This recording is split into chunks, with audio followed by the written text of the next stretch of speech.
PDI, Pacific Data Images, was started as a small computer animation company in 1980 by Carl Rosendahl with $25,000. It was a loan from his father. 18 years later, PDI would release DreamWorks' first animated film. This is the story of Ants. Director, Tim Johnson. Well, PDI was, in the very early days of computer animation, there were like three companies. There were Digital Productions, Cranston Surrey, and PDI. And they wrote all their own software. They homebrewed everything because, they were working on PDP-11 computers. There were no workstations yet. And they got their name doing broadcast graphic.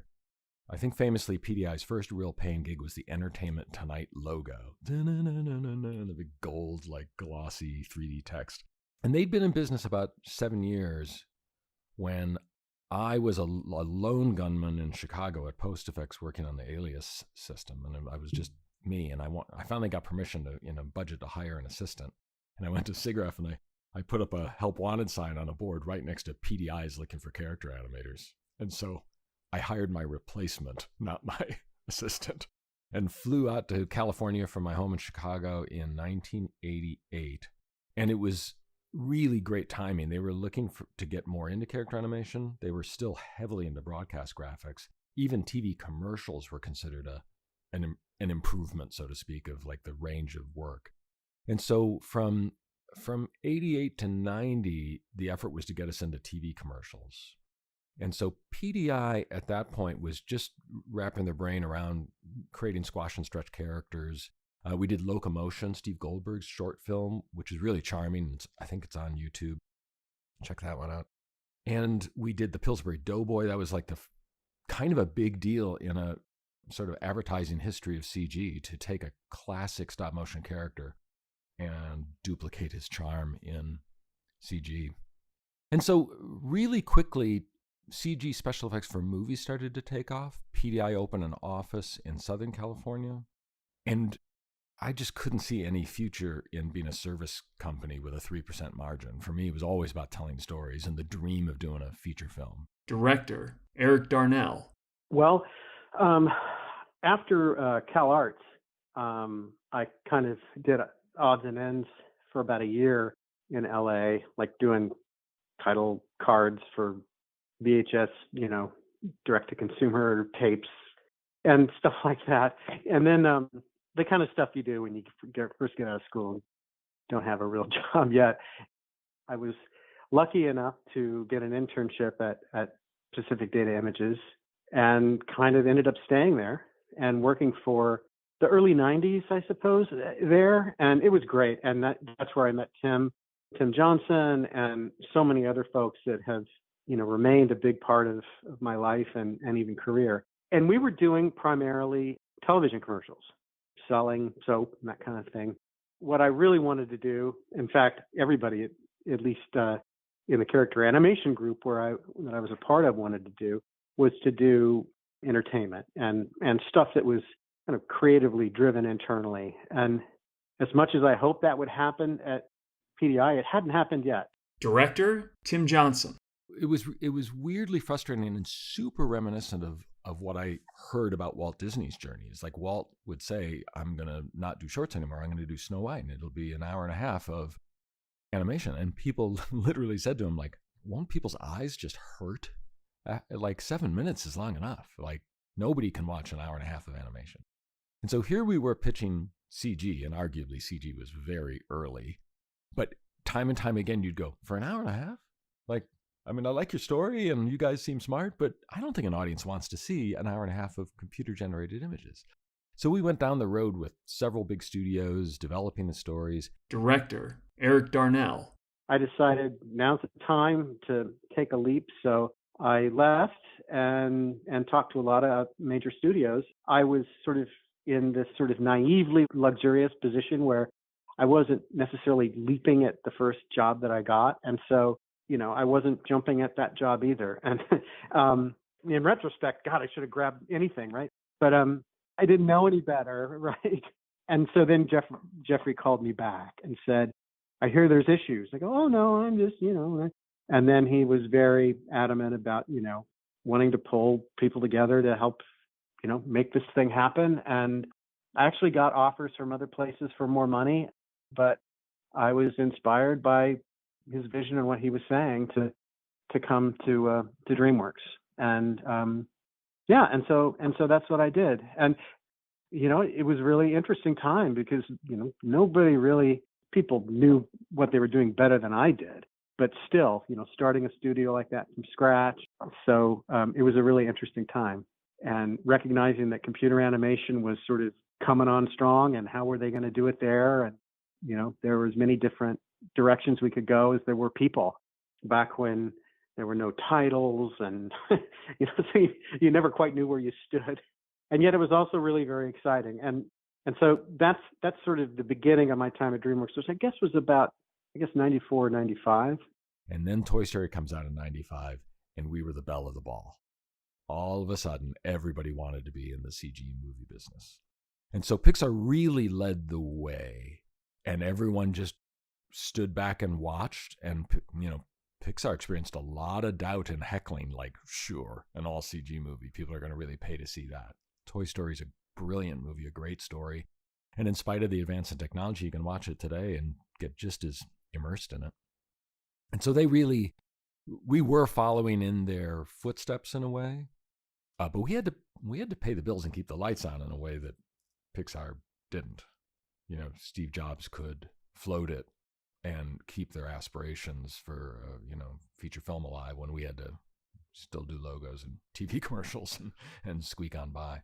But we had talked to a bunch of different studios, and I had talked to just about everybody, but it was DreamWorks and Katzenberg.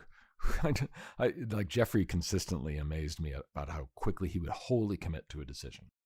So we did a couple of follow-ups after I had pitched our story, and people said, come back in, we really want to talk to you about it. And the second meeting with DreamWorks, Jeffrey goes, so let's make a movie. It was like, we're not going to dance around it or talk or feel each other out, or like, he's just like, no, let's make a movie. Like, you've got a good script, we've got a couple of scripts, let's just figure out which one we want to make and make one. He goes, so the good news is you get to do a movie, and the bad news is you have to do a movie. Like, buckle up, it's going to be hard. And so there was a certain, what have we gotten ourselves into? But mostly it was just giddy surprise and excitement. I mean, we really sort of were a bunch of high school kids suddenly going to Harvard. Like, it just really was a big escalated challenge. Yeah, well, that was kind of the great ending of that sort of short story for me, was that, I didn't leave PDI because I didn't love being there and love all the people, but DreamWorks was very interested in figuring out how to produce a computer animated film.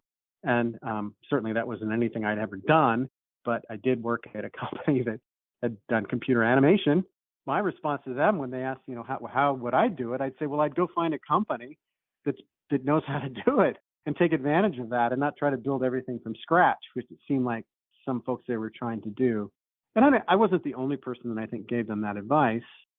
And then in less than 9 months, I was a DreamWorks employee, but I was essentially back at PDI, and we had started working on Ants.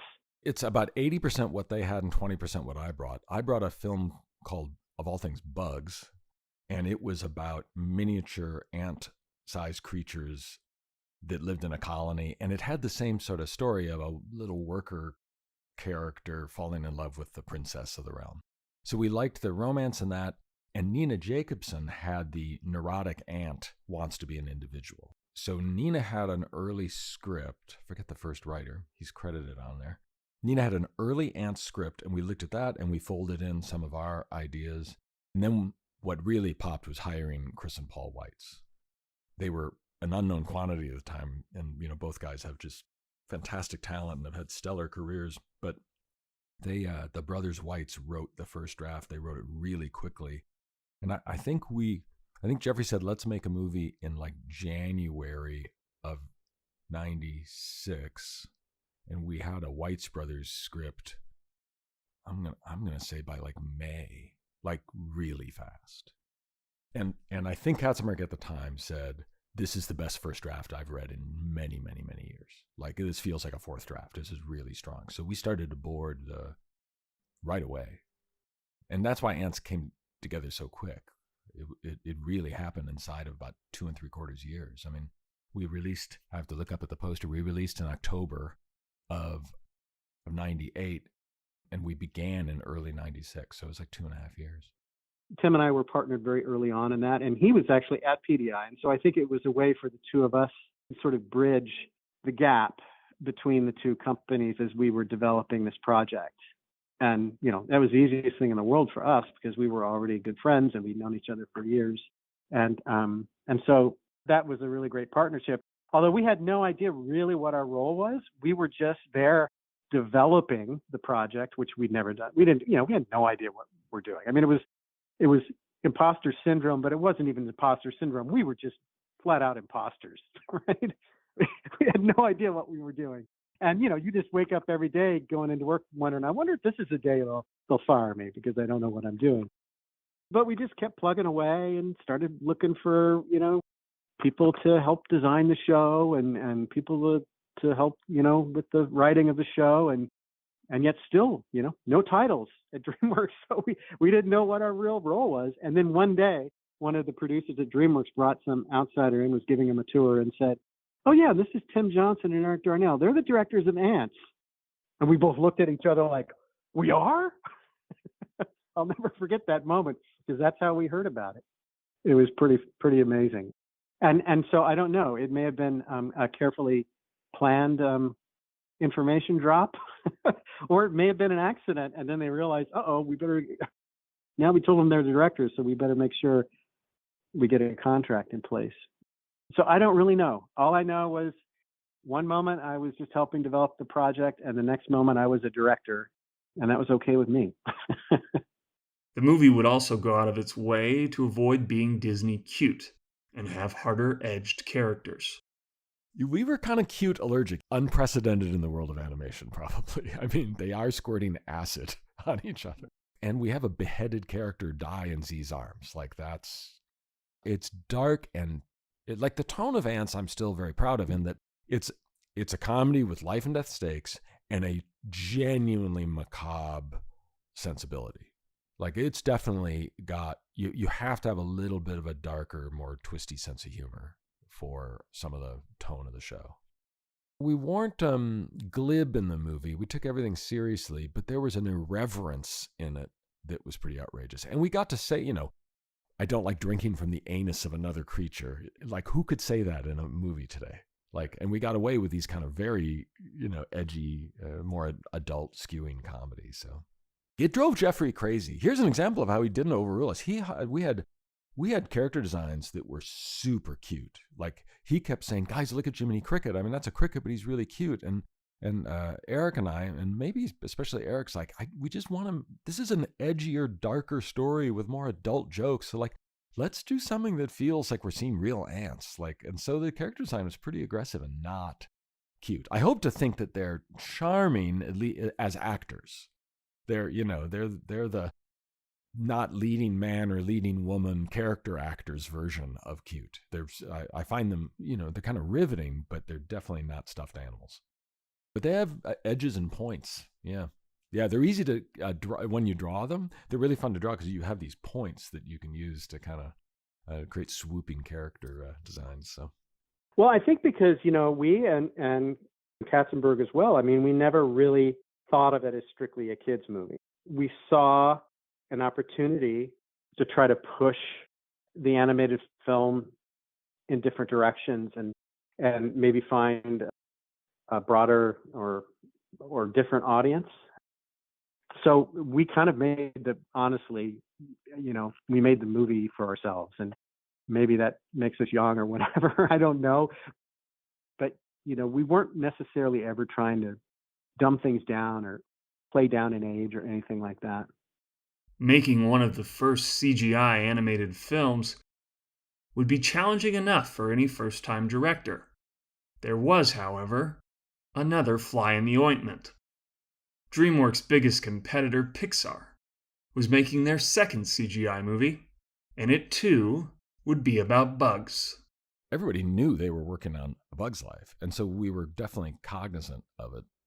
I think Jeffrey knew. I think, here's a couple things, and I think we talked about this before. Like, this is CG animation 25 years ago.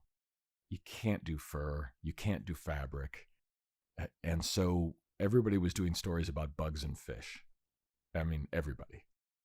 In fact, Rhythm and Hughes was desperately trying to get something off the ground, and their film was called The Seven Orthopods. It was literally the Seven Samurai with insects, and was actually much closer to the Bug's Life template of the traveling troupe that comes in.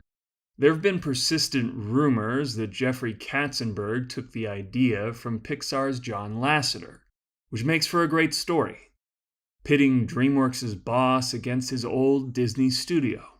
However, in reality, that's not what happened. If Jeffrey made any sort of mistake is, I think after he started DreamWorks, he had a meeting or a lunch with Lasseter, and Lasseter super excitedly told him all about what they were developing on Bug's Life.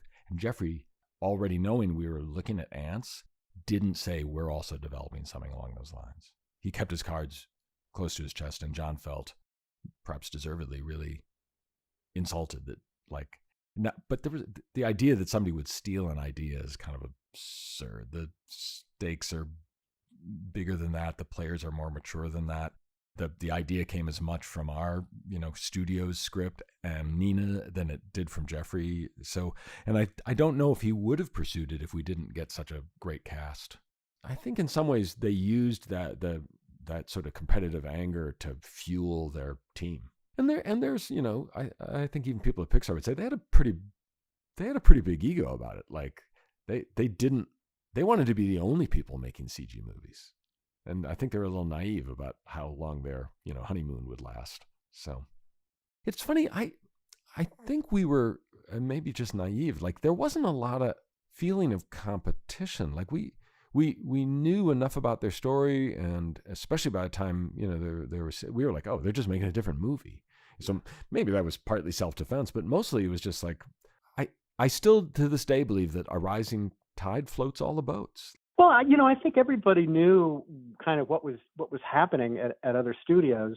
When I first heard of the idea for Ants, I didn't know that Pixar was doing a bug movie.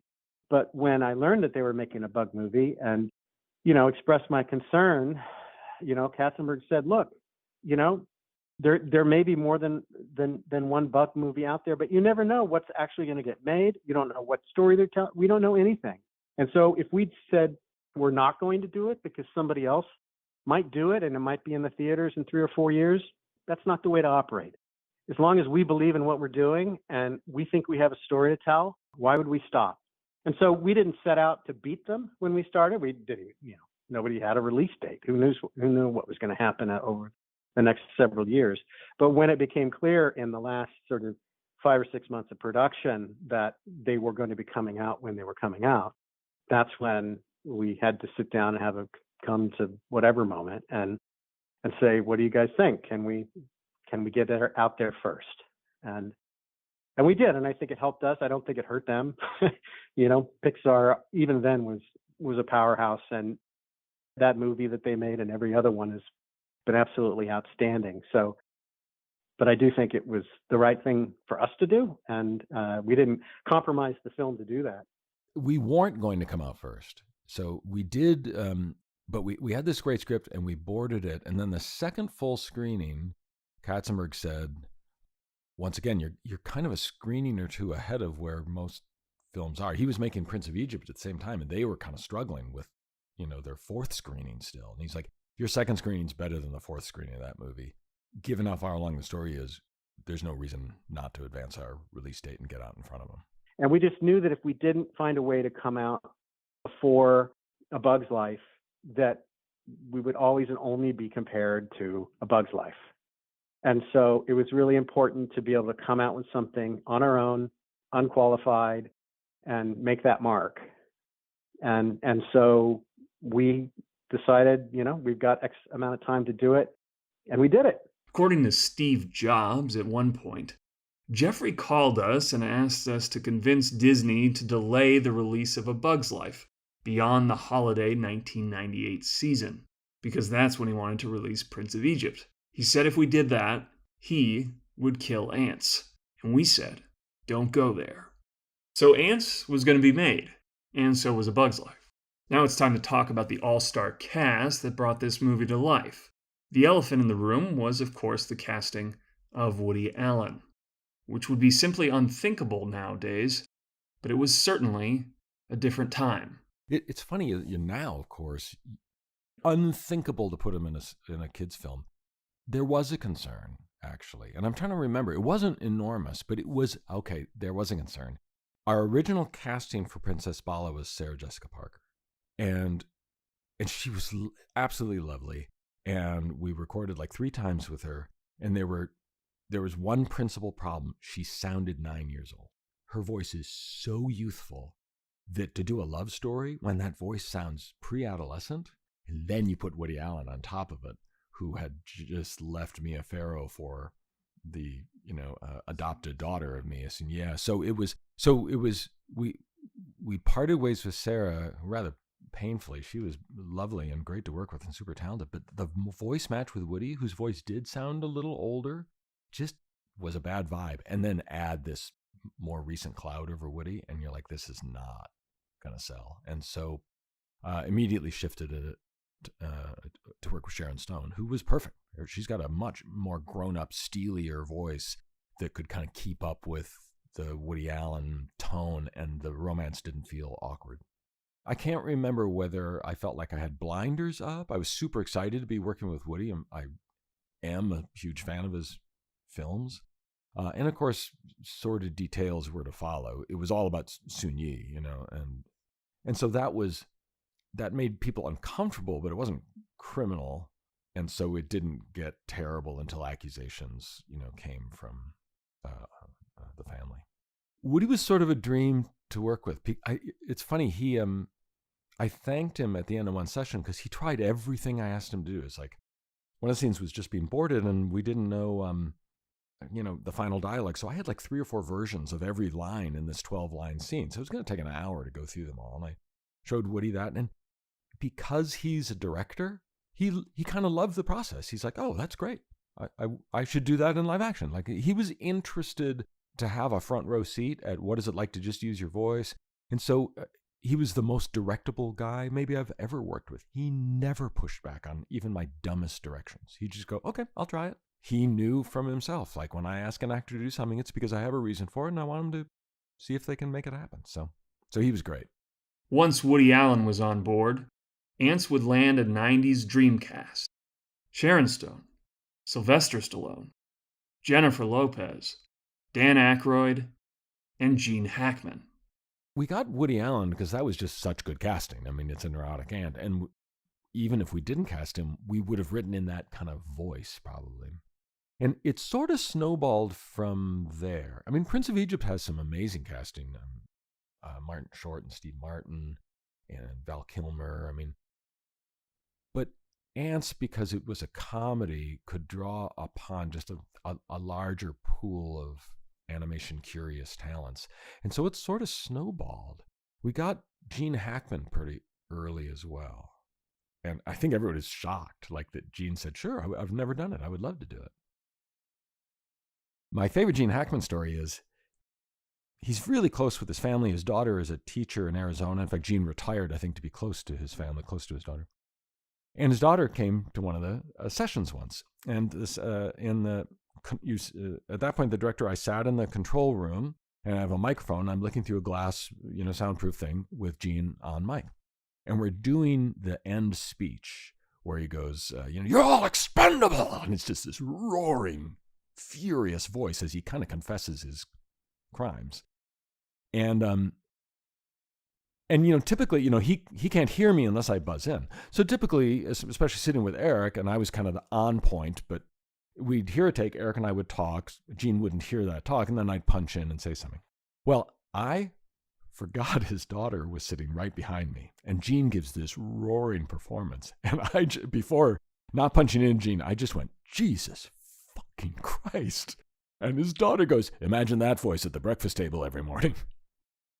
I'm like, I forgot you were there. Sorry. But she's like, nope, that's my dad. now you got Woody Allen, Gene Hackman.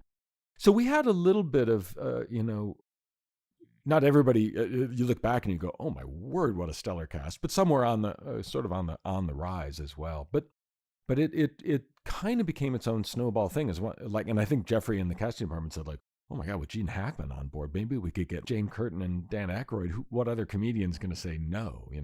And then the Weaver character, I think that was just, I think Sly had said, "You keep me in mind for animation," and so Jeffrey had always looked for something for him. And Weaver was a way smaller role. It was like a cameo. And then Sly was so fun and it was so unexpected that we enhanced the role. And there was Look Back Machine favorite Christopher Walken as Colonel Cutter. We set up a room to show him and pitch him the movie. And that's pretty typical. You bring somebody into the studio, you have a room full of artwork and you talk about the role and the character, and then they go away and decide if they'll do it. And they always show up with an agent, a publicist. Often because it's animation, they might show up with a young family member, and they come onto the DreamWorks campus or wherever. So we set up, at that point, DreamWorks campus wasn't open. We had that studio right there next to Universal Barham. Decked out a room full of art for the Colonel Cutter character. And Chris was shooting Prophecy 2. He had his hair dyed jet black and long with a kind of a straight black comb. And it was one of those rare rainy days in Los Angeles. And I'll always remember I'm nervously waiting in the lobby and it's kind of pouring outside. And it's almost literally like misty with that kind of ground mist of the splattered water creating a fog. And out of the fog in a black trench coat walks Chris. No hat. No umbrella, not walking quickly. Just Christopher Walken in the rain. Unblinking walks in. "Hello, pleased to meet you." And it's just like, he's so Walken in person. But he's a surprisingly warm and engaged human. Like when you talk with Chris, he is 100% listening. And he's super thoughtful in his conversation. So we pitched him, and he shows up with nobody. I'd never had an actor show up alone, and he drove himself. And I'll always remember at the end of the pitch, it's like, "So, if there's anything else we can send you to make a decision," he goes, "Oh, I made my decision. I'm in." Just that was it. I'm like, "Well, nobody's ever said yes in the room." Like, they always do the polite, like, "This looks really interesting. I'll get right back to you." And then I walked him to the lobby again, and I said, I can grab an umbrella, walk you to your car," and just slowly strolls out into the rain and into the fog. And that was the first meeting. And then recording him was great because he wanted to play. He's also the only, so the first session we did all the lines in the movie, and Cutter was a character with a lot of lines. I think there are 45 or 60 lines. That's a heavy ask for one voice session. But because it's the first recording, I don't go too deep. We'll do 3 to 6 takes rather than more than that. I'm just getting to know him. He's getting to know the story. So he comes in with a script, and the first thing you smell, stronger than perfume, is Sharpie. That strong smell of black ink. And he has his script, and it's laden with, it looks like an FBI confiscated top secret document. And so I asked Chris what happened. And he goes, "I don't like to read other lines, so I blank out every line but my own." I'm like, "What?" He goes, "Yeah, that way I'm responding. I know what I'm going to say, but I don't know what you're going to say, and so I respond." And so that's what he does to most scripts, is he doesn't read anybody else's lines but his own. He memorizes his own. He's also the only actor who mostly memorized his lines before showing up. Everybody else just reads, and why wouldn't they? So he's just intense, and the way he dives into character is super intense. And so that first session, we go through it. We're having a great time. It's really fun and funny, and he's giving me powerful performance. And at the end, he goes, "You were circling takes. What's your favorite take?" And so I said, "Chris, the editors circle them all. We can just play those for you." And so he comes into the control room, and we listen to 2 or 3 versions of 60 lines. And he goes, "Yeah, I get it now. Can we do it again?" I'm like, "Do what again?" "The whole thing." And so After he had recorded the whole lines from every scene in the story, he now had the whole story fresh in his head. He had my direction fresh in his head. He had just heard what I liked, and he's like, "Oh, I can do better. Now let's do it again." So it was like a 6-hour session. Oh, it was way better.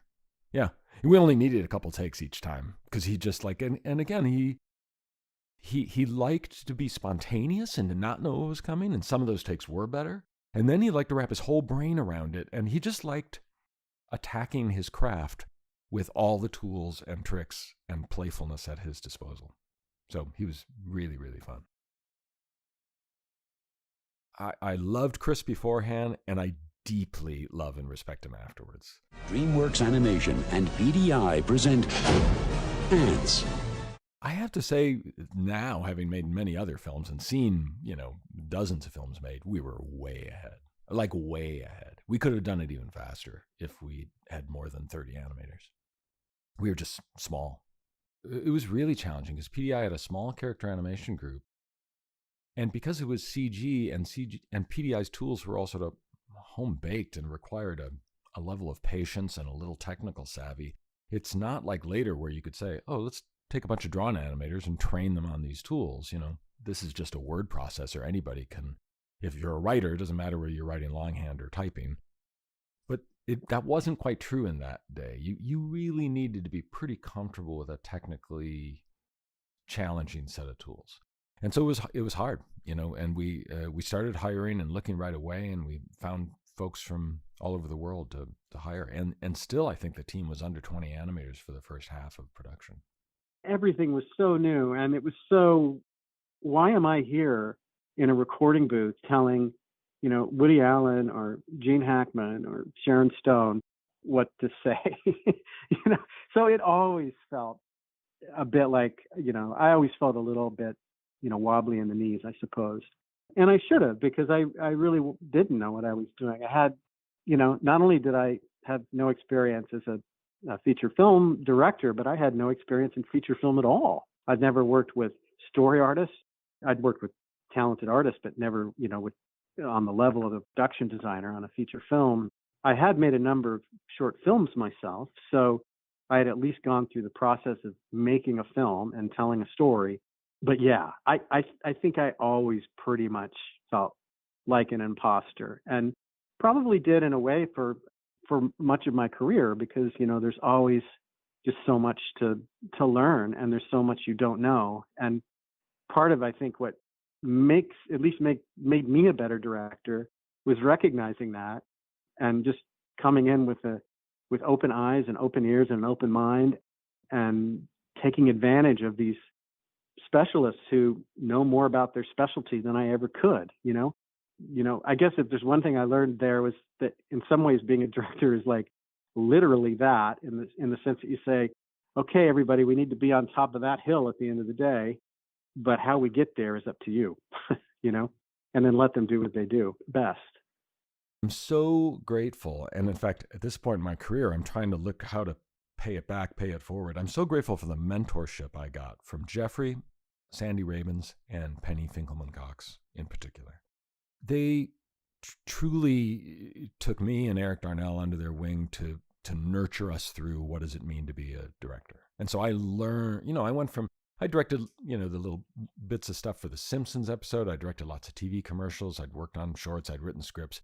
None of that is directing a feature film with megastars.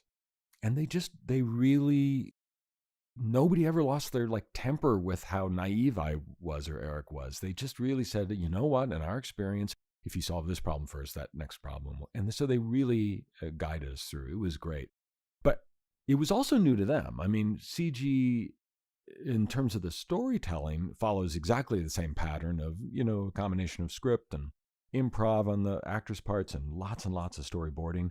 But then the actual process for making the film, it can emulate and borrow from drawn animation, but it's also kind of uniquely its own. So helping us create a pipeline was a collaborative effort where everybody sat in the same room, scratched their head, and said, how can we anticipate problems that we know are coming and make it great? There were challenges that we couldn't anticipate due to things like just density of data. So you'll notice, we didn't set it in a lush like environment because it was just too hard to render. It was like the machines were kind of limited, and so when Z and Bala go out, they're in a kind of a dusty environment for the most part, and we used a lot of sort of matte paintings to compensate for just how many polygons a computer would work on before it just choked. It's always kind of fascinating to me that like the longest rendering times on Ants were like 48 hours a frame.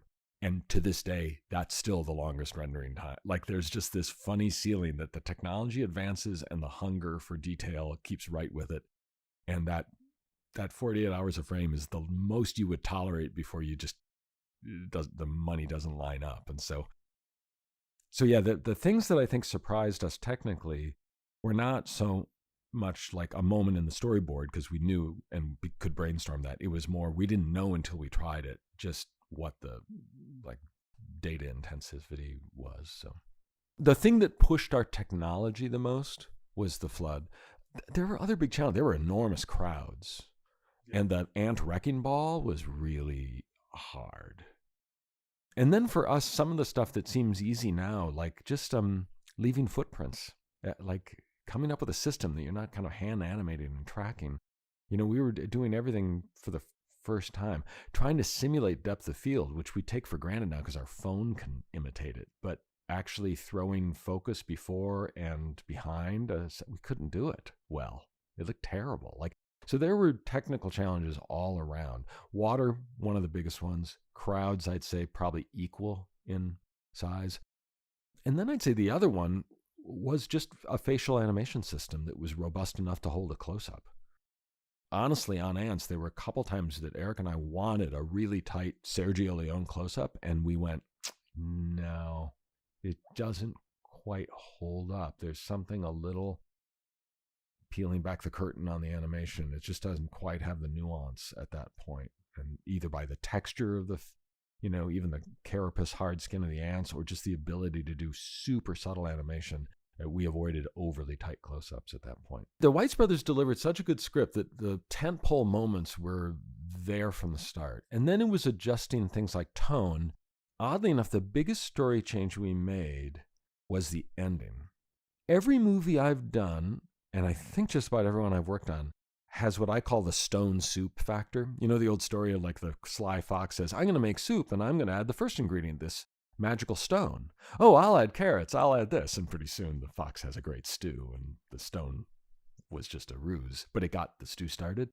So with Ants, what got the stew started, the pitch was, it's Spartacus with ants. Nice, short, pithy way to explain this worker slave hero and his journey to a powerful political spokesman for his oppressed people. And so we boarded the end, and right before it was going to go into production, tested the movie. It was testing great. The end was testing great. But Eric and I had one of those moments where we both at the same time looked at each other and went, this isn't like a tribute to Spartacus. This is freaking Spartacus. Like it's too similar to the end. It was directly ripped off, but it was, the idea, at least in my memory, was that it was the opposite. That General Mandible was demanding that Z step forward. Who out among you is Z? And then somebody stands up and goes, I'm not Z. And someone else, I'm not Z. I'm not Z. So at least in my memory, it was sort of the anti-Spartacus moment. And I remember going to Jeffrey and him saying, you have an ending that works. It tests great. And he was the same as us. As soon as we said, yeah, but it just feels like it doesn't feel like a tribute or inspired. It feels like a ripoff. And once we said to that, Jeffrey's like, oh, okay. Well, what do you want to do? And so we generated the ending now, which certainly still has Spartacus, in its blood, but not the sort of almost shot for shot. So that happened really late in the game. That was the last big story problem to work out. Oh, it was tight. We were mixing the movie 5 weeks before we wrapped the mix 5 weeks before the release date. And that's how long it takes to make the prints, because we're not talking a digital release. We're talking 6,000 to 10,000 physical copies of the film have to be made by Technicolor. And so I think that on Ants, we literally worked to like the tightest deadline we could without paying some crazy Technicolor overage. It was super positive. Yeah, I'll show you I have a scrapbook. It was my first film, and I collected all sorts of stuff.